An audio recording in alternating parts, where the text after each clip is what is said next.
Hello everyone, আসসালামু আলাইকুম। আমি যে আজকে একটা পুডিং বানাবো।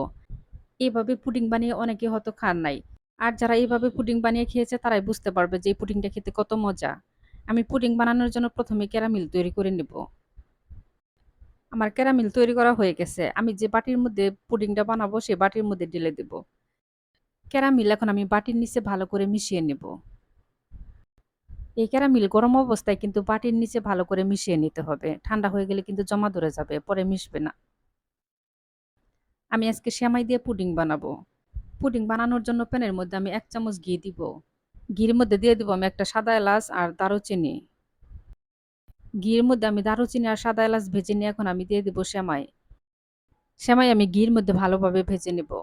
এটা কিন্তু অবশ্যই ভেজে নিতে হবে। সেমাই বেশি সময় নিয়ে ভাজতে হবে না, অল্প সময় ভেজে নিলেই হয়ে যাবে। এই পুডিং বানাতে খুব কম সময় লাগে আর অল্প সময়ের মধ্যেই এই পুডিং বানিয়ে নামিয়ে ফেলতে পারবেন। এই পুডিংটা দেখতে যতটা সুন্দর তার থেকে বেশি হলো খেতে মজা। সেমাই আমার ভেজে নেওয়া হয়ে গেছে। এখন আমি একটি বাটির মধ্যে ডিম ভেঙে নিব। ডিমের মধ্যে এখন আমি চিনি দিয়ে দিব।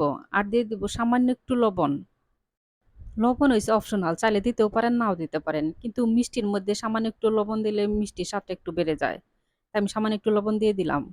ডিম চিনি ভালো করে মিশিয়ে নিতে হবে। চিনি যেন একদম গলে যায়। ডিমের সাথে চিনি গলিয়ে নিয়ে এখন আমি দিয়ে দিব ১ কাপ দুধ। দুধ আমি ডিমের সাথে ভালো করে মিশিয়ে নিয়ে আমি দিয়ে দিব ১/২ চামচ ভ্যানিলা। এটা ভ্যানিলা আপনারা চাইলে দিতেও পারেন, নাও দিতে পারেন। কারণ আমি সেমাই ভাজার সময় কিন্তু ঘির মধ্যে সাদা এলাচ দিয়ে ভেজে নিয়েছি। সাদা এলাচের জন্য ডিমের কোনো গন্ধ আসবে না। আর আমি সুন্দর একটা ফ্লেভারের জন্য ভ্যানিলা দিয়ে দিয়েছি। ক্যারামেলের উপরে আমি ভাজা সেমাই দিয়ে দিব। তারপরে আমি ডিম আর দুধ যে মিশিয়ে রেখেছিলাম চিনির সাথে সেই ডিম দুধ দিয়ে দিব উপরে। দুধ আমি আগে জাল করে ঘন করে নিয়েছিলাম। তরল দুধের সাথে আমি গুঁড়া দুধ মিশিয়ে জাল করে নিয়েছি। এখন আমি একটি হাঁড়ির মধ্যে এরকম করে ছোট একটা স্ট্যান্ড বসিয়ে দিয়ে তার মধ্যে এই বাটিটা বসিয়ে দিব। দিয়ে আমি ঢাকনাটা ডেকে ভাপিয়ে নিব। এই সেমাইয়ের পুডিং বানাতে আমার ১৫ মিনিট সময় লাগছে। ১৫ মিনিট পর আমি ঢাকনা উঠিয়ে নিয়েছি। এখন আমি একটা টুথপিক দিয়ে দেখে নিব ভেতরে সেদ্ধ হয়েছে কিনা। দেখেন টুথপিকের মধ্যে সেমাই লেগে ধরে নাই, তার মানে আমার পুডিংটা হয়ে গেছে। আমি এখন নামিয়ে নিব।